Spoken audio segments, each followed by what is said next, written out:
La question qu'on me pose le plus souvent, c'est quel matos tu utilises, chef, pour ton one shot? Donc aujourd'hui je vais te présenter ce que j'utilise comme matériel. Bon alors c'est mon matériel. Faut savoir que niveau matos, il y a autant de matos qu'il y a de dessinateurs. Alors il y a des basiques, hein, certes, mais après c'est chacun qui choisit ce qu'il utilise en fonction de ses affinités, de ses aptitudes aussi, de ce qu'il préfère. Voilà, donc je vais te montrer mon matos. Après à toi de t'en inspirer, tutti quanti. Donc c'est parti. Bon déjà petit point sur où j'en suis dans mon one shot. Alors, je suis à peu près à la moitié. Hein, menu manga, le one shot. Alors j'en suis à peu près à la moitié, hein, qui devrait faire 30-40 pages au final. Voilà, il y a un peu de crayonné, un peu machin. Bon, donc je vais te montrer le matériel que j'utilise pour... Bon déjà le plus basique, une règle. Une équerre, hein, ça coûte pas cher, hein, ça coûte 1 € dans n'importe quel magasin. Tu vas à Carrefour Market ou je sais pas où, tu te prends un jeu de règles et d'équerre. À quoi ça sert régler les équerres? Bah ça sert à faire des traits, espèce de trou de balle, donc là t'as compris. Donc ça c'est rien déjà. Ensuite, ouais je pense un peu dans le désordre, nous avons le papier.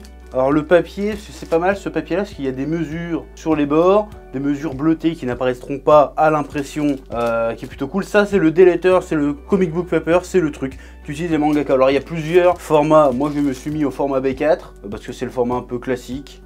C'est un papier très qui glisse. Alors je connais pas les termes exacts, mais c'est pas mal pour l'encre, le crayon, tout ça, donc c'est très bien. Bon par contre ça coûte un peu cher, je crois que c'est 20 ou 30 balles le paquet si je dis pas de conneries. C'est trouvable sur Amazon, hein. Ça t'en trouves pas, quoique dans certains Cultura t'en trouves, mais te fais pas chier, va sur Amazon, t'achètes ça, c'est des paquets de 50 je crois si je dis pas de conneries. C'est plutôt sympa, et puis ça fait genre, vas-y je suis un mangaka, j'ai le vrai papier mesuré et tout. Donc ça c'est plutôt pas mal, ouais. Bon par contre l'inconvénient de ce format de papier là, c'est que t'es obligé d'avoir un scanner A3 derrière. Parce que ça rentre pas dans un scanner A4. Donc après, si t'es vraiment un débutant, que c'est ton premier bordel, t'achètes du Bristol, hein, tu te fais pas chier. Hein, fais ton... Voilà, hein, sinon si tu veux pas te faire chier, tu te prends du ça, un Clairefontaine extra blanc 110 grammes. C'est très bien aussi, hein, ça fait le café et ça t'en trouves vraiment partout.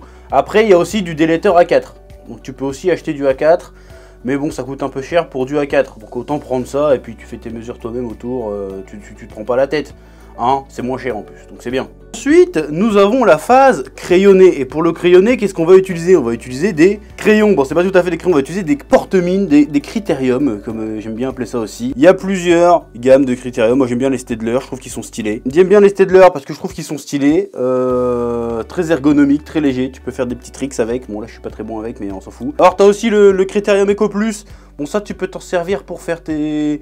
C'est un peu de la merde, mais si tu peux t'en servir pour faire tes brouillons ou pour faire des lignes bien épaisses. Si tu veux te faire chier à tracer les cases, par exemple, tu peux prendre un comme ça. Mais sinon, moi je conseille le 0,5 mm en mine un peu grasse et le 0,7 mm en mine un peu grasse aussi, parce que c'est que c'est relou. Voilà, tu prends du HB, il me semble que c'est ça, du HB. Ah non, du B, pardon. Tu prends du B, ça c'est bien le B, j'aime bien le B. Voilà, de critérium. Alors, il coûte un peu cher, hein, ceux-là aussi. Tu comptes, pour avoir les deux, tu comptes une dizaine d'euros, hein, je crois. Et puis après, évidemment, les recherches, t'en trouves un peu partout. Voilà, hein. Pas pareil, tu trouves ça sur Amazon. Tranquille Emile, allez, blaze. Aussi, dans le crayonné, tu peux utiliser ce qu'on appelle le crayon bleu. Bon, là, j'ai pris un porte-mine bleu pour qu'on voit bien que c'est le bleu. Alors, pourquoi utiliser des mines bleues? Les mines bleues, ça se présente là-dessus. Ça coûte un peu un bras aussi. Alors, le principe, c'est comme ça, tu fais tes traits de construction.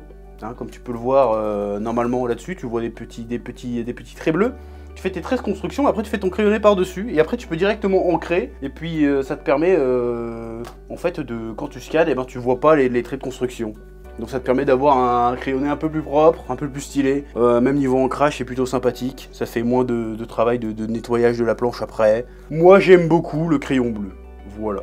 Hein, pareil, là c'est plutôt du 0,7. Ça c'est pour le matos crayonné. Alors évidemment qui dit crayonné dit gomme, hein, donc il faut des gommes. Bon là elles sont un peu abîmées mes gommes. Bon moi je vous conseille les gommes Dust Free. Alors c'est pas mal les gommes Dust Free, parce que Dust Free ça veut dire quoi? Parce que quand tu gommes avec une gomme normale, t'as plein de poussière partout. Là avec les Dust Free, ça te fait que des petites boulettes de caoutchouc, de latex. C'est plus facile à ramasser, t'en fous moins partout. Donc c'est pas mal les Dust Free, ça coûte pas cher en plus. Et ça gomme plutôt bien. Donc les Dust Free c'est pas mal. Et aussi si tu veux gommer un peu de la précision, tu prends ce petit stylo gomme là. Maped, ça pareil, t'en trouves partout. Tu veux gommer une petite zone particulière, c'est sympa pour faire un peu de précision. J'aime bien, voilà. Ah. Donc voilà, là on est pour le matos crayonné. Ensuite on va avoir le matos ancrage. Alors là il y a le classique. Bon, soit tu te mets au porte-plume, hein, avec le petit pot d'encre, hein. Bon là si tu veux te la jouer tradi pure souche, bon là c'est une Marupen la plume, hein. Bon, c'est une plume à dessin compté mais c'est le même délire, hein, les plumes tubulaires comme ça. Ça coûte pas très cher, ça se trouve à peu près dans n'importe quelle papeterie, hein, ça normalement. C'est sympa, moi j'aime bien parce que ça gratte un peu le papier, c'est pratique pour faire des traits fins. En fait je suis plus à l'aise avec celle-là qu'avec la plume G en fait. Mais je m'en sers pas trop, je me suis remis un petit peu vite fait pour retrouver les sensations de ma jeunesse quand je dessinais que avec ce truc là. Mais je suis passé au truc plus pratique. Parce que le problème avec ce petit pot d'encre, c'est que moi comme je suis un bourrin, j'ai tendance à en foutre partout, à en renverser et aussi à faire des gouttes sur ma planche. Ça c'est chiant, si tu veux éviter ça, ils ont inventé ceci. Alors c'est un stylo plume G, School G ça s'appelle, Fort Manga. Tu l'ouvres, qu'est-ce que t'as? Tu dis ouais c'est juste un stylo plume. Mais non, c'est une plume G qui est dessus. Donc tu peux ancrer quasiment comme avec une vraie plume G, sauf que tu te fais pas chier parce qu'il y a une cartouche au cul. Du coup tu n'es pas obligé de faire trempette tous les 5 minutes pour ajouter de l'encre dans ton truc. Et les cartouches, ça se vend par deux, par contre ça coûte, je crois que ça coûte 10 balles le paquet de cartouches. Alors ça coûte assez cher, mais tu peux filouter. Hein, moi pendant un moment je filoutais, c'est-à-dire j'avais la cartouche, hop, t'investis dans une petite pipette et t'investis là-dedans. Comme ça, hop, tu prends l'encre de Chine, tu l'insères dans ta cartouche et tu le remets au cul de ton stylo. Comme ça, hop, t'as niqué le système, t'avais fait des économies. Et ton truc marche plutôt bien. En vrai, au début, j'ai eu du mal à m'y faire à celle-là. Mais une fois que tu commences un peu à l'assouplir un petit peu, tu peux quand même faire pas mal de trucs avec. Donc je bosse principalement avec ça par souci de temps, d'ergonomie et de prix. Parce qu'au final, ça te revient moins cher d'acheter ça que d'acheter tout le bordel avec les plumes et tout. Enfin, je pense. Ça trouve, je dis de la merde, mais il me semble que ça revient moins cher d'acheter ce truc-là. Bon, par contre, tu le trouves pas partout, ça. Ça, c'est Amazon, hein, forcément. Et ça, pareil. Voilà, ça, c'est ça qui est un peu dommage. Mais ça fonctionne bien. J'aime bien. Alors pour ancrer, on n'utilise pas seulement des plumes, on utilise aussi des feutres fins, hein, des feutres de fin qui sont à l'encre de Chine aussi, hein, qui sont bien noirs, bien stylés. Or il y a plusieurs marques, il y a la marque Deleter qui est pas mal aussi, hein. Donc il y a plusieurs, le but du jeu c'est d'avoir, il y a souvent des numéros comme ça autour, ou des lettres, ça dépend des marques, qui t'indiquent les différents niveaux d'épaisseur. Ce genre de stylo, tu peux faire ton ancrage intégralement avec ça, en jouant avec les différentes épaisseurs. Moi, je m'en sers pour tout ce qui est décor, traçage de lignes d'action ou simplement le contour des cases. Alors, pour les lignes d'action, bon, j'en reparlerai certainement peut-être dans une autre vidéo. C'est vrai que utiliser la plume, c'est vachement stylé, mais c'est vachement risqué aussi. Et comme moi, je suis un bourrin, je suis pas très délicat. Parce que quand tu fais des traits d'action avec la plume, t'as tendance, c'est pas impossible qu'en retirant ta règle ou ton équerre, bah tu fasses baver le truc et que tu niques ta planche. Avec ça, ça risque pas d'arriver. Donc moi je vous conseille d'utiliser ce truc là. Si vous n'êtes pas très à l'aise avec ça, avec la plume, dans un premier temps, utilisez ça pour faire les décors et les petits détails. Voire même les hachures, hein, c'est plutôt pas mal. Alors il y a plusieurs épaisseurs.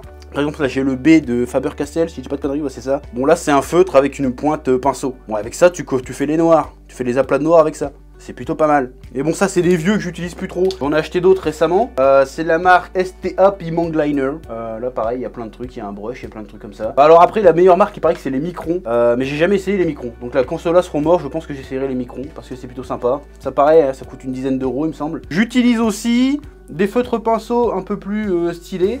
J'ai trouvé ça l'autre jour sur Amazon, j'ai trouvé ça pas mal. C'est en fait t'as une pointe fine pour les petites zones et t'as un vrai pinceau pour les gros trucs. Attends, on va essayer de t'ouvrir ça. Voilà, là t'as la pointe fine.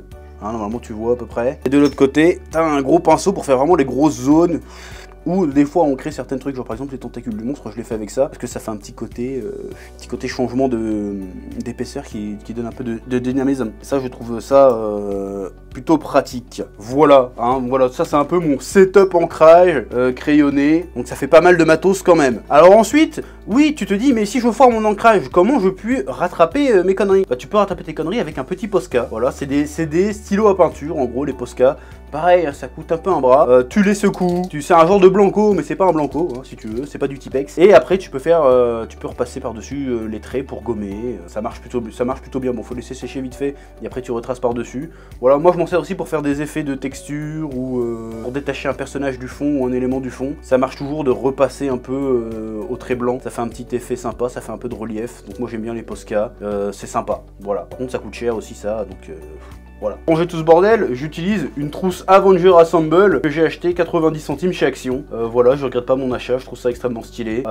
C'est plutôt sympa. Ouais. Voilà, c'est à peu près tout le matos que j'utilise dans la phase dessinatoire de mon one shot. Alors évidemment, je vous le répète, c'est mon matos, c'est ce que moi j'utilise. Il y a plein d'autres matériels à utiliser. D'ailleurs, s'il y en a qui sont un peu érudits là-dedans, si vous avez des conseils à me filer ou à filer à ceux qui verront la vidéo, ben, je vous invite à le mettre en commentaire. J'ai mis la liste pour commander chaque élément que je te présentais dans la description de cette vidéo. Hein, lien d'affiliation Amazon, toi-même tu sais. Donc si tu as la flemme de chercher, tu regardes dans la description et tu pourras acheter ce que j'utilise, peu ou prou le même matériel que j'utilise pour dessiner. Voilà, donc j'espère que ça t'aura aiguillé. Après, je te cache pas que j'essaierai peut-être de faire une petite vidéo consacrée à l'ancrage, qui devrait pas être très longue, mais voilà. Donc la prochaine fois qu'on se voit, je te parlerai un peu plus de faire une histoire, créer un univers, tout ça, ça va être super intéressant. Mais en attendant, voilà, j'ai répondu à votre principale question. Quel matos utiliser? Alors je parlerai aussi du matos pour scanner et pour cleaner les planches aussi un peu plus tard, mais pour l'instant on va se contenter de parler du matos vite fait que j'utilise. Voilà. Sur ce, je vous souhaite la bonne vie,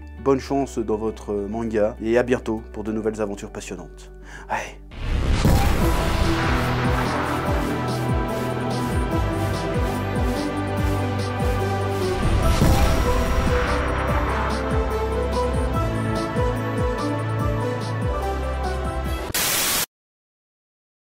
Eh oh, tu vas pas te barrer comme ça, hein? Tu vas laisser un pouce bleu? Un petit pouce bleu, hein?